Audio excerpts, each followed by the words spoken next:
All right, what's up, Laugh Traffic? We're doing our first ever driver interview, and for the first ever interview, we're gonna go with Joe Costello. What's up?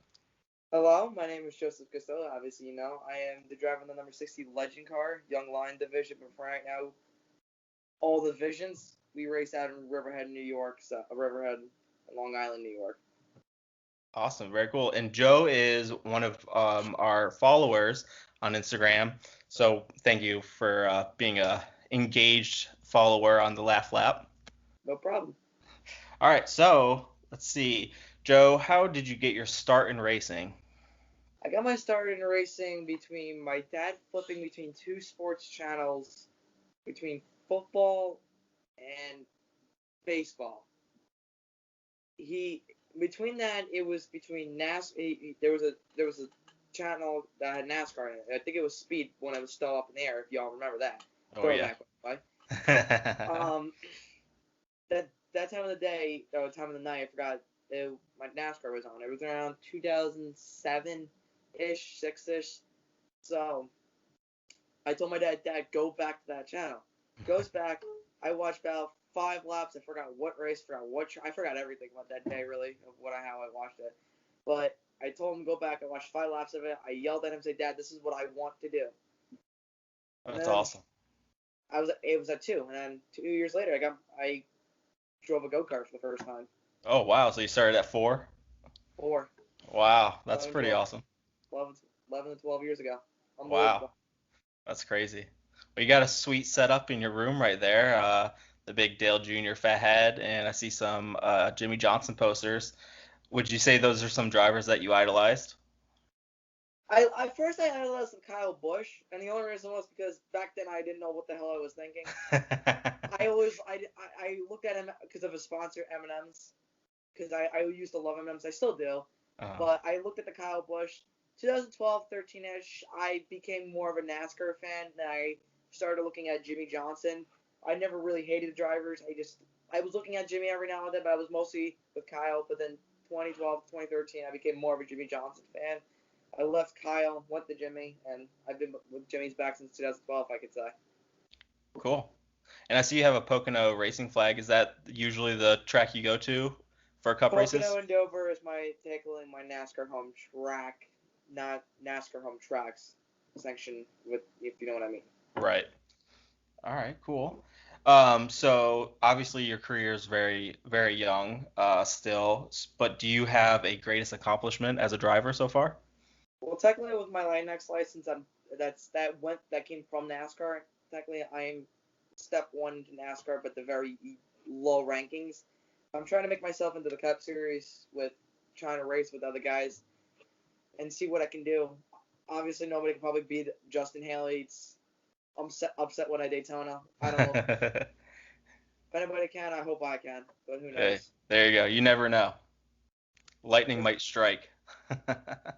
Point. So I also saw on your Instagram that you're a graphic designer. So what types of things do you make as a graphic designer? Or is it mostly like your liveries for your cars or? So I am a graphic designer. I will give you that. I am. I make iRacing schemes most of the time, Okay. and I usually charge people $10. But if you want like a real life paint scheme, I'll do another. I'll just give me $10 to PayPal. I'll do it. I'll see what I can do. Just you have to find someone else who's gonna wrap it for you. I can't. I don't have the tools and machinery to wrap cars. I also have Right. the area and the time to do wrap cars, Hmm. and don't have the money. I just do it through the iRacing templates. Hopefully, the other people's guys can wrap it, know what they're doing. But Cool. I mostly do iRacing stuff. That's And pretty cool. I just got into this is my first full year of doing this. I started around May to April last year, Hmm. and I got built up to it. Same thing with meteorologists. I started around my spring break from last year, studied some tornadoes, and I'm like, this is my secondary option Nice. besides graphic designing. So I'm between racing, meteorologist, and graphic designing. Nice. You got a whole bunch of things covered. Yeah. The good news about meteorologists, you can screw up as many times as you want, you still get paid a lot of money. Who cares? That's right, and you always have a job, no matter how many times you're wrong, right?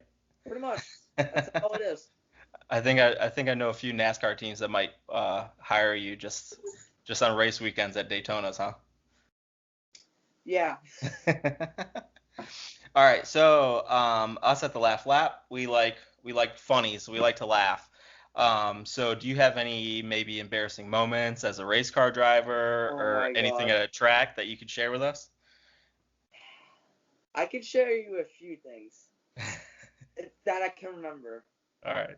There was one point it was last year before I moved up to a legend car. I used to race these things called slingshots. If you know what I if you knew what they are, they're basically mini dirt mods.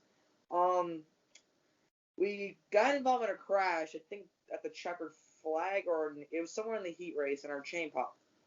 I was not supposed to get out of the car. Actually, no, I didn't know if my car was done, so I thought they were gonna tow it back because I couldn't start it and would not move.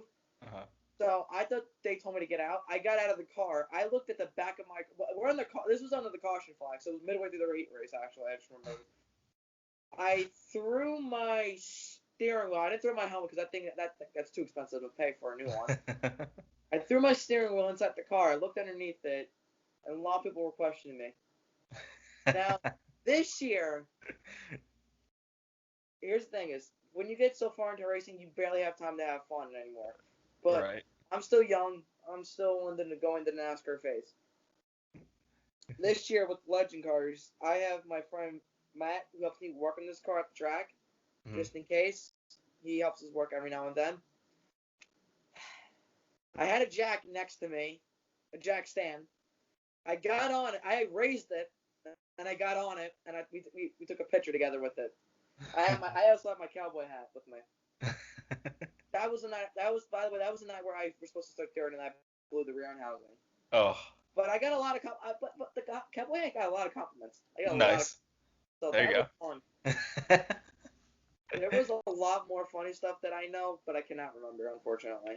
Well, those were some pretty good ones. Hopefully, we can build more. Hey, there you go. Hey, a bad time at the track is better than a good day at an office. So, tell me about it. All It right, only so was 3 weeks ago. so yeah. All right, so sticking to the funnies, do you have a favorite meme that you've seen recently that you can recall? Oh God. Every day on Instagram, I'm just looking at something new with memes that I don't know. Then I just forget how. That's a tough one because There's a lot. there's so many now these days. Because before it was just like you're looking at pictures, says I got my work done in some funny meme, some funny post. That was like Yeah. 10 years. And now it's just one stupid thing. It's just the most funniest thing in the world. Yeah.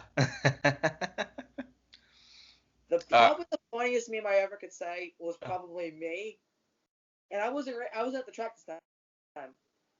A lot of people will probably recall this. This happened back in December, so it's not long ago. uh-huh. It was after school, and I was just having fun with my friends. I had my friend Ava and my friend Jackie. I found a no, they gave me a packet of 5 gum, and I know people who are watching your podcast that I know who saw that post, you're gonna remember everything. But if you don't, here's what happened. I got a packet of 5 gum, and I said how it feels to chew 5 gum. I was walking backwards, and I tripped on my foot, and I fell on my butt. Oh my god!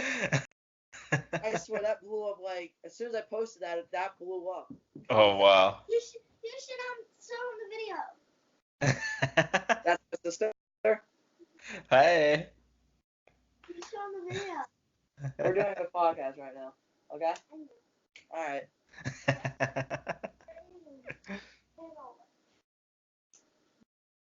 All right. Bye. But yeah, that was probably the most stupidest thing I've. That's probably the most stupidest thing I've ever seen was me. That's funny. Hey, at least you can laugh at yourself. Hey, yeah, I can. Sometimes I can't take jokes. Sometimes I can. Hey, there you go. All right, Just, well, oops, sorry, what? just funny. Yeah. And to the people who don't know what happened 3 weeks ago of what I said earlier, this is what happened. This is what happened. We were coming to the green for our first ever restart on lap 2. I was in the field. A guy named George Tompkins was on my outside. We were flying on the back straight for some reason, and I didn't know what I was doing. My first ever time leading a legend car restart. So what happened was is that we go into turn 3. I hit the restart box. I I didn't nail it. I didn't nail it. All right. I didn't nail it. I slowly got on the gas. He put it in gear. I didn't have time to put my car in third gear. Uh-huh. He put his car in third gear. As soon as he put the car in third gear, this is his hands. Like this. He clipped my right side tires. We both hit into the outside wall about 65 to 75 miles per hour. Wow. Whew. That was not a fun day that day. We were both sent to the hospital. I had some bruises on my foot and shoulder. Something happened to his foot. He's not racing now. He's supposed to be racing this Saturday with me at the 50 lap race at Riverhead for Yeah. a national qualifier event. But it Gotcha. was a scary day, Oof. and I have a car. I have a car now, thank God, but I am not really happy with it. Yeah. So All right. Well, we want to thank you for joining us and taking this Q&A with us. And just to remind everyone again where you're going to be racing next and what day. So we are racing every Saturday throughout the course of summer months at Riverhead. This week is a 50 lap national qualifier event, so that means a lot of the fast guys who are all over the United States are coming up to my track, and they're all gonna and they start 27 guys. That's time trial that day, and we're racing every Saturday. We have a week off after that 50 lap qualifier, but I'm gonna be racing at Bethel that Saturday, which is another track in New York. Okay. I'm gladly calling that Riverhead Raceway my NASCAR home track. And same thing with Bethel. They're both my NASCAR home tracks. And we're racing every Saturday at Riverhead. And if there's every off week or Riverhead's done by the September, Bethel goes on to October. We're racing at Riverhead and Bethel. All right. Cool. Well, for Joe, I'm TJ, and thank you guys for checking out the first driver Q&A on the Laugh Lap podcast. Mm-hmm.